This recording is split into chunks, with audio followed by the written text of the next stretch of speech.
କହିଲୁ ମାନେ ଶଙ୍ଖ ଶିବ ମନ୍ଦିରର ଶଙ୍ଖ ବାଜିଲା।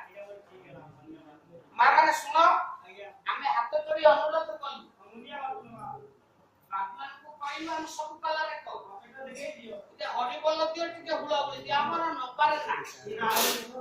ମାଲୋ ତମେ ବହୁତ ପ୍ରଶଂସା କର ଆଜି ଟେଲିଭିଜନରେ ଦେଖିକିରି ଯୋଉ ହିରୋ ଆଉ ହିରୋଇନ ମାନଙ୍କୁ ପରମ୍ପରାକୁ ଭୁଲି ଯାଅ ନା।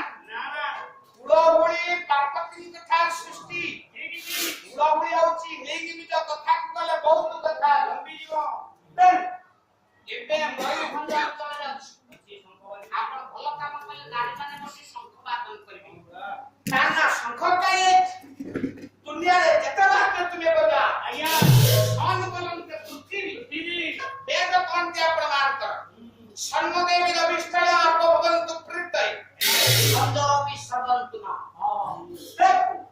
କାହିଁକି ମେ କଥା କହି ଯାହାର ଧ୍ୱନି ପୃଥିବୀରୁ ବାଦନ କଲେ ଆକାଶକୁ ପରିବ୍ୟାପ୍ତ ହୁଏ। ମା ତୁମେ ମାନେ ବିଶ୍ୱାସ କର, ଶାସ୍ତ୍ରୀୟ ନିର୍ଦ୍ଦେଶ ପ୍ରଭାତ ଆଉ ସନ୍ଧ୍ୟା ସମୟରେ ଜଣେ ଶଙ୍ଖ ବଜାଉ ପ୍ରତ୍ୟେକ ଦିନ ତାର ଜୀବନରେ କେବେ ହୃଦ ଆଘାତ ହାର୍ଟ ଆଟାକ୍ ହବନି। ଆଜ୍ଞା ଛାତି ନିର୍ମଳ ରହିବ। ଆମେ ତେଣିକି ଯିବାନି, ଧାଡ଼ି ଧାଡ଼ିଏ କଥା କହିଯିବା।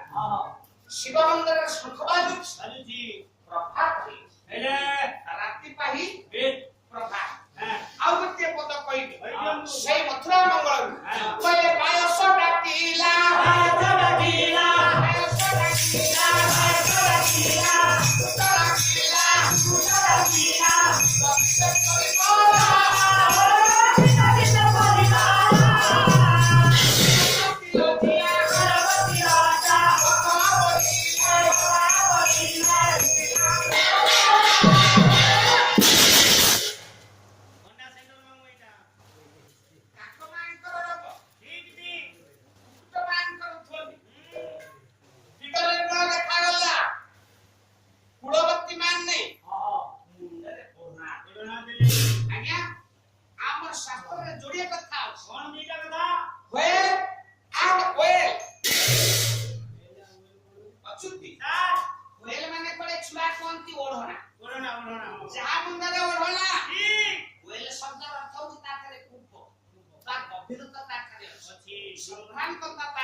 ସେଦିନ କୁଳବତୀ ମାନେ ଲଜ୍ଜା ପଥ ଆପଣେଇଲେ।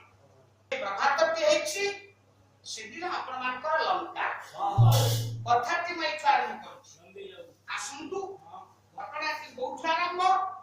ଆମ ପାଲାକାର ଜଗତରେ ଗୋଟେ ନିୟମ ଅଛି। ଆଉ ରବି ବାବୁ ତମେ କାହା ପାଇଁ ବଞ୍ଚିଛ କହିଲ? ବାପା ମା ପାଇଁ ବଞ୍ଚିଛ। ଆରେ ବାପା ମାଙ୍କ ପାଇଁ ବଞ୍ଚିଛ ଯେ ତମକୁ କେବେ ବଞ୍ଚାଇଛି କିଏ? ଇଏ ଭକ୍ତମାନେ ତମକୁ ବଞ୍ଚାଇଛି।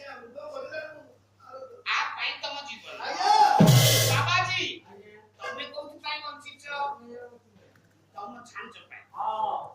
ସମସ୍ତଙ୍କର ନା ମାନେ ଶୁଣ, ପେଟ ପାଟଣା କଥା। ମୁଁ ଆପଣଙ୍କୁ ଯୋଡ଼ିଏ ଶ୍ଲୋକ କହିବି। ପାଲା ତ ବିଷୟ ଶୁଣିବା ଲଙ୍କାରେ ପ୍ରଭାତ ହେଇଛି।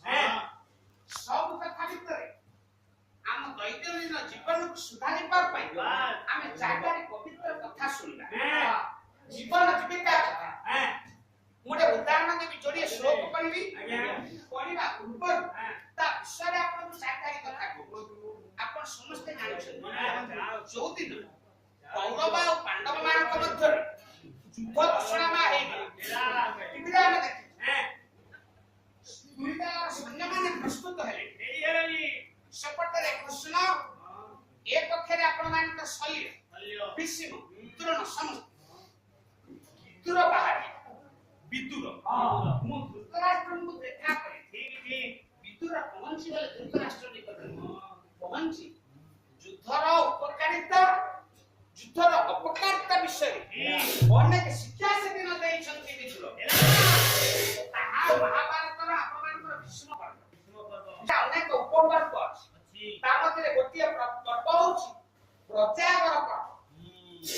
ପ୍ରଜାଗର ପର୍ବ ମହାଭାରତ ଭୀଷ୍ମ ପର୍ବ 33 ଅଧ୍ୟାୟ 40 ଅଧ୍ୟାୟ 8 ଗୋଟି ଅଧ୍ୟାୟ ଯେତେ ଶ୍ଲୋକ ଲେଖା ହେଇଛି ତା ନାଁ ହଉଛି ବିଦୁର ନୀତି। କିନ୍ତୁ ଆମ ଜୀବନରେ ଆମେ 4-5 ଗୋଟି ଅଭ୍ୟାସ करे କାମରେ ଲଗା ଆମ ଜୀବନ ସୁଧୁରି ଯିବ ଆମ ଛୁଆ ପିଲାମାନଙ୍କର ଜୀବନ ସୁଧୁରି ଯିବ ଗୋଟିଏ କଥା ସେଇଥିରୁ କହୁଛି ମୋ କହିବା ଆବଶ୍ୟକ ପାଇଁ ମହାଭାରତ ବିଦୁର ନୀତି ପ୍ରଜାଗର ପର୍ବ କଣ କହିଲେ କହିଲେ ଷଡ଼ମେ ଷଡ଼ସୁ ଜୀବନ୍ତି